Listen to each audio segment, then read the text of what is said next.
All right, so this is a Rudolph the Red-Nosed Reindeer plush, and I tried pushing the button and I didn't think it worked, but I was just pushing in the wrong spot.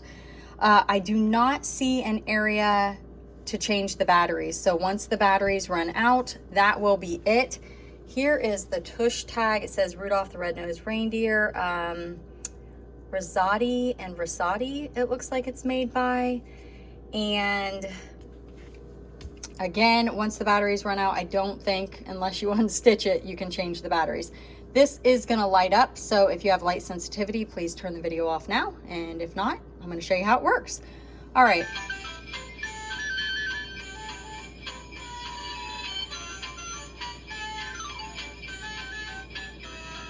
All right, so I'm gonna stop it there. I'm not sure, I doubt there's a copyright on that, but there could be, so we're just gonna keep it at 10 seconds or less to be safe. It, right here, Rudolph the Red-Nosed Reindeer is what it plays.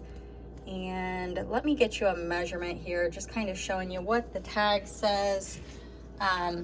If we're going by height, it's about 10.5 inches.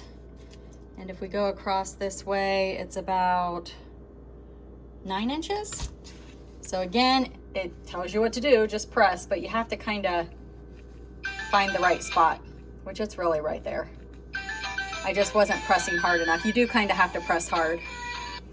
All right, so there's the little plush. It'll stand up on its own. Super, super cute, nice little Christmas prop or stuffed animal / plush for a kid. All right, thanks for watching.